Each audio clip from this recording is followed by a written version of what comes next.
Hello, hello, hello. Welcome back to English with Me, the podcast where we learn real English through real conversations. I'm Mike.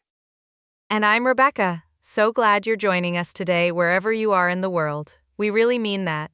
Whether you're on the bus, at the gym, or just relaxing at home with a cup of coffee. Or tea. Don't forget the tea lovers out there. But seriously, welcome. We have such a rich, important topic for you today, and honestly, Rebecca and I have been looking forward to this one. Oh, absolutely. Today we're talking about something that affects every single one of us on this planet. We're asking the big question, why should we protect the environment? And as always, we're not just going to have a conversation, we're going to help you learn some really useful English vocabulary along the way. So stay with us because there are some great words and phrases coming up. Exactly. And trust me, you'll want to stick around until the end. We've got something a little surprising saved for later. You'll have to keep listening to find out what it is. No spoilers from me. All right, let's get into it. So, Rebecca, let me start with a simple question, but I think the answer is actually pretty deep. When you hear the phrase protect the environment, what's the first thing that comes to mind? Hmm. Honestly, the first image I get is trees, forests, those massive ancient trees that have been standing for hundreds of years. And then I think about how quickly we're losing them. It's it's a little overwhelming, to be honest. Yeah, I totally get that. And I think that feeling, that sense of being overwhelmed, is actually something a lot of people share.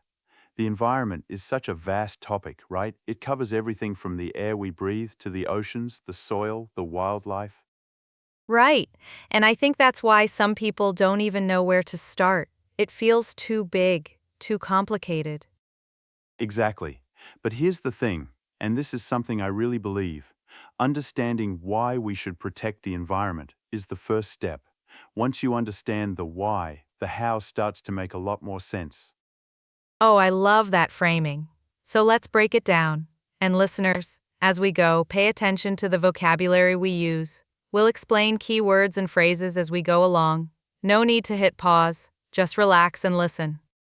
All right, so the first big reason to protect the environment, and this one is foundational, meaning it's the base that everything else rests on, is the concept of the ecosystem. Yes, so an ecosystem. And listeners, this is a word you absolutely need to know. An ecosystem is a community of living things, like plants, animals, and microorganisms, all interacting with each other and with their physical environment. Think of it like a web. Oh, that's a great way to put it. A web. Because if you pull one thread out of a spider's web, what happens? The whole thing starts to fall apart. Exactly. And that's exactly how ecosystems work. Every living thing, no matter how small, plays a role. Which brings us to another key word, biodiversity. Biodiversity. This is one of my favorite words in this whole conversation. Bio means life and diversity means variety, so biodiversity refers to the incredible variety of life on Earth, all the different species of plants, animals, insects, fungi, bacteria. And there are millions of species we haven't even discovered yet. Scientists estimate there could be anywhere from 8 to 10 million species on Earth, and we've only identified a fraction of them. Isn't that mind-blowing? We share this planet with millions of creatures we don't even know exist yet, and every time we destroy a habitat, which is the natural home or environment of an organism, we risk losing species forever. And that loss is permanent. When a species goes extinct, meaning it disappears from the Earth completely and can never come back, that's it, it's gone, forever. It's a sobering thought, isn't it? And here's the thing, Mike. Many people think, oh, who cares about some tiny insect or some obscure plant? But the truth is, every species has a role to play. Absolutely. Take bees, for example. Bees are pollinators, meaning they carry pollen from one plant to another, which is essential for plants to reproduce. Without bees, a huge portion of our food supply would collapse.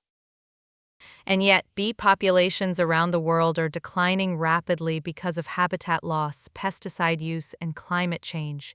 It's, it's really alarming. It really is. So that's our first big why. We need to protect the environment to preserve the biodiversity and the ecosystems that all life, including human life, depends on. Okay, now let's move on to something that I know a lot of our listeners have heard about, but maybe don't fully understand yet, and that's climate change. Oh, yes. Big topic. And honestly, one that gets misunderstood a lot. So let's clear it up. Rebecca, can you give us a quick breakdown? Of course. So, climate change refers to long term shifts in global temperatures and weather patterns. Now, some climate change is natural. The Earth's climate has always changed over millions of years. But, and this is the crucial part, since the Industrial Revolution in the 1800s, human activities have been the main driver of climate change. Right. And the primary cause is the burning of fossil fuels, things like coal, oil, and natural gas. When we burn these fuels for energy, they release greenhouse gases into the atmosphere. The most well-known greenhouse gas is carbon dioxide, or CO2. And greenhouse gases work like a blanket around the Earth. They trap heat from the sun and prevent it from escaping back into space. A little bit of this is natural and necessary. Without it, the Earth would be freezing cold. But too much of it causes the planet to overheat. Which leads to rising sea levels, more intense storms, prolonged droughts. That's when an area gets very little rain for a long period of time, and devastating wildfires. We're already seeing these effects, Mike. The past decade has been the hottest on record. Glaciers, those massive, ancient bodies of ice, are melting at an unprecedented rate. Unprecedented means it's never happened before at this scale. And when glaciers melt, sea levels rise. That threatens coastal cities and low-lying island nations, some of which could literally disappear underwater within decades. So, protecting the environment isn't just about saving polar bears, as cute as they are. It's about ensuring that human civilization can continue to thrive on this planet. Well said, Rebecca. And you know what? I think that's a really important point. Sometimes environmental issues feel very distant, very abstract, but climate change is already affecting people's daily lives right now. Farmers losing crops, communities losing access to clean water, entire coastal towns facing flooding. It's not a future problem, it's a present one. And that brings me to a phrase I want to highlight for our listeners: sustainable development. Oh, good one. Tell us more. So, sustainable development means growing and developing our societies and economies in a way that meets our needs today without compromising. That means without destroying or damaging the ability of future generations to meet their own needs. I love that definition. It's basically saying be smart about how you use resources. Don't eat all the cake today and leave nothing for tomorrow.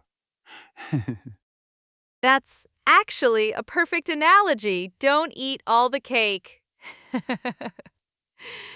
I'm going to use that from now on.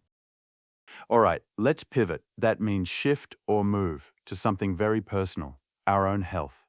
Because here's something people often overlook. The health of the environment is directly connected to human health. Oh, this is so important.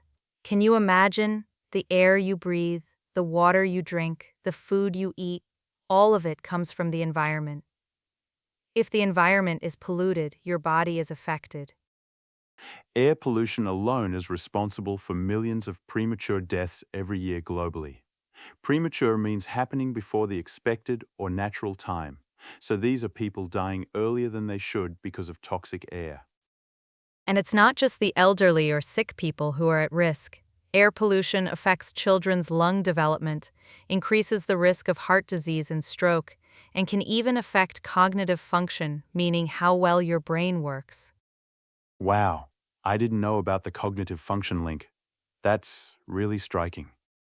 Yes. Studies have shown that children who grow up in heavily polluted areas can have lower academic performance. And adults living near industrial areas with poor air quality report higher rates of depression and anxiety. It all connects, doesn't it?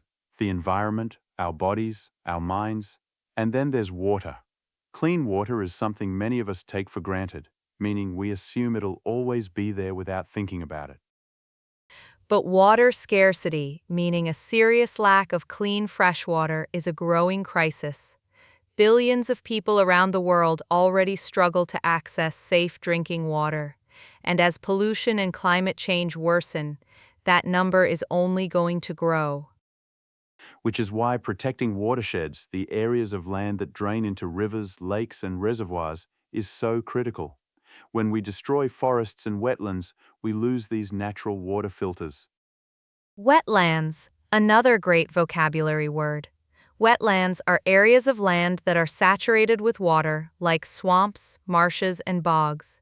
They act as natural sponges, absorbing excess water during floods and slowly releasing it during droughts. They're incredibly valuable ecosystems. And yet, we've destroyed more than half the world's wetlands in the past century. It's such a loss. But, and here's the hopeful part, when we protect and restore these environments, communities become more resilient. Resilient means able to recover quickly from difficulties, stronger, more adaptable. And that's a great segue, which means a smooth transition into our next point. Okay, now I want to talk about something that might surprise some listeners, the economic argument for protecting the environment. Because sometimes people think, oh, environmental protection is expensive, it hurts the economy. But that's actually a misconception, a false or mistaken belief. Right. The truth is, nature provides what economists call ecosystem services, and these are incredibly valuable. Things like clean air, clean water, fertile soil for growing food, flood protection, climate regulation. Pollination for crops, natural medicines. Did you know that a huge proportion of modern medicines are derived from plants and other organisms found in nature? It's extraordinary, isn't it? And these ecosystem services, if we had to pay for them artificially, would cost trillions of dollars every year. The natural world is essentially providing these services for free. And then there's the tourism industry. Ecotourism, that's tourism focused on natural environments, is one of the fastest growing sectors globally. People travel from all over the world to see coral reefs, rainforests, wildlife. I mean, who hasn't dreamed of visiting the Amazon rainforest or going on a safari in Africa? Exactly. And these environments support local economies, create jobs, and preserve cultural heritage, the traditions, knowledge, and practices that communities have built around their natural surroundings for generations. There's also the matter of climate refugees, and this is a term we're going to hear more and more.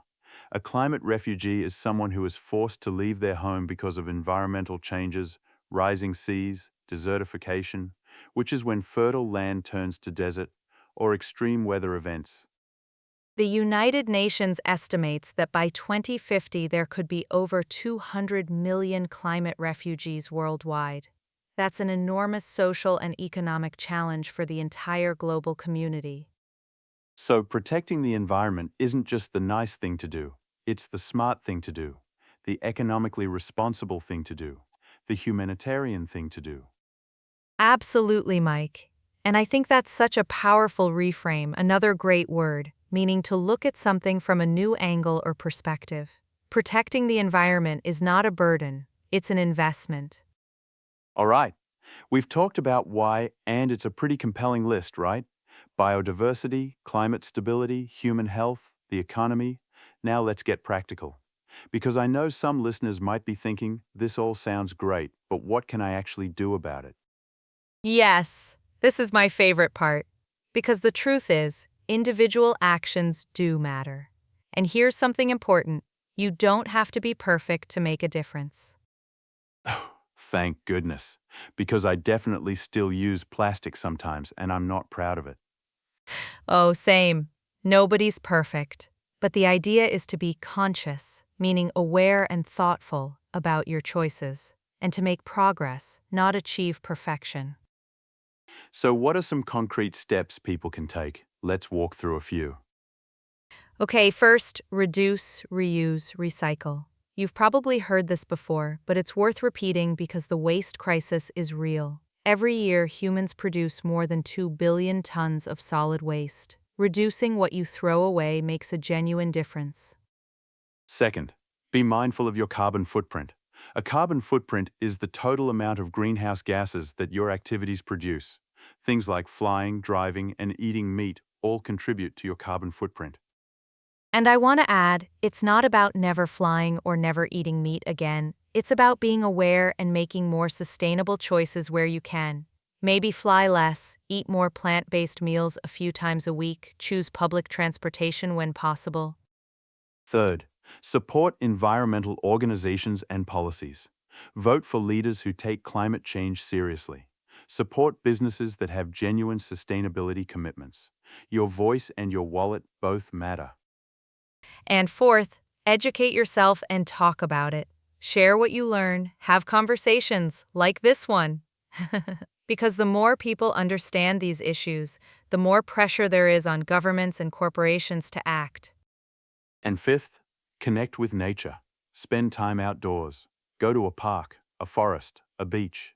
When you feel connected to the natural world, you naturally want to protect it. It becomes personal.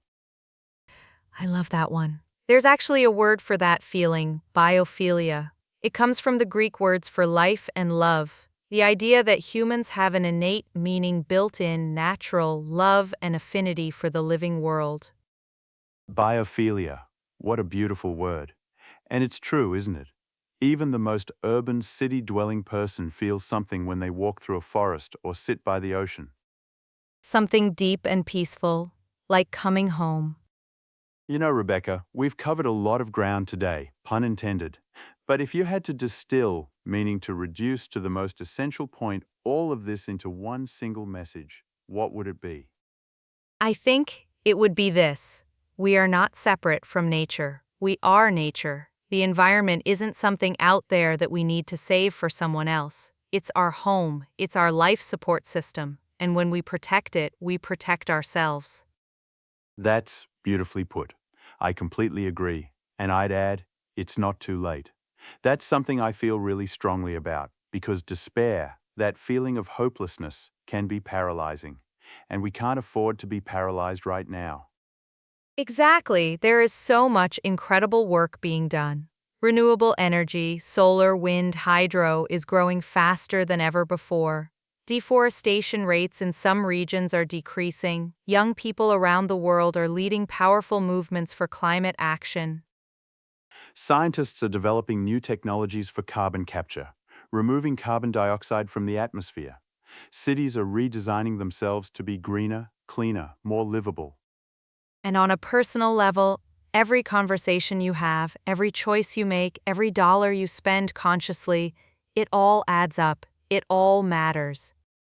And hey, learning English is also part of it, because when you can communicate across languages and cultures, you can share ideas, build understanding, and work together on global solutions. Oh, I love that. Learning English to save the planet. But actually, that's not entirely wrong, is it? Not even a little bit wrong.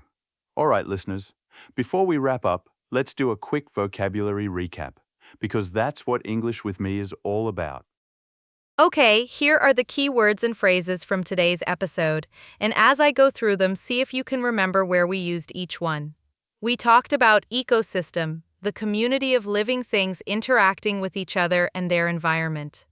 Think of it as the web of life. Then biodiversity, the incredible variety of life on Earth. Bio means life, diversity means variety. More biodiversity means a healthier planet. We covered climate change, the long-term shifts in global temperatures driven largely by human activity and the burning of fossil fuels. Then greenhouse gases, gases like CO2 that trap heat in the atmosphere, like a blanket around the Earth. Sustainable development, growing our societies in a way that doesn't destroy resources for future generations. Don't eat all the cake. Never going to let that one go.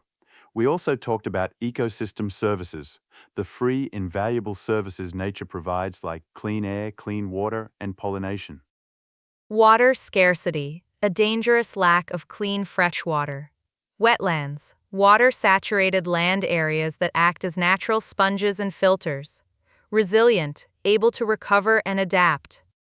Carbon footprint, the total greenhouse gases produced by your activities. Biophilia, the innate human love for the natural world. And climate refugees, people displaced by environmental destruction. Great list. And if you want to review any of these words, don't forget you can pause, rewind, and listen again as many times as you need. That's the beauty of a podcast. All right, that brings us to the end of today's episode of English with me.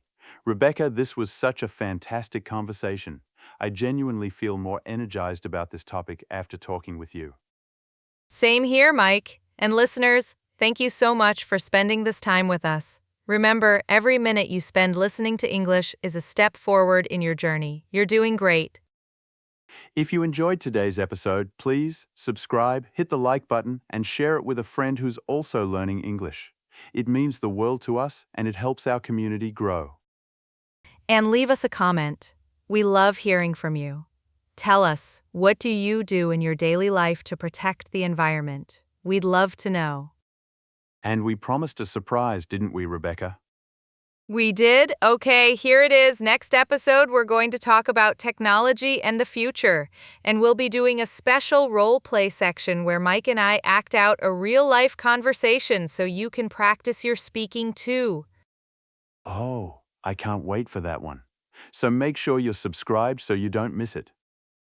Until then, take care of yourselves and take care of our beautiful planet. Bye for now. See you next time, everyone. Keep learning, keep growing, and keep smiling. Bye.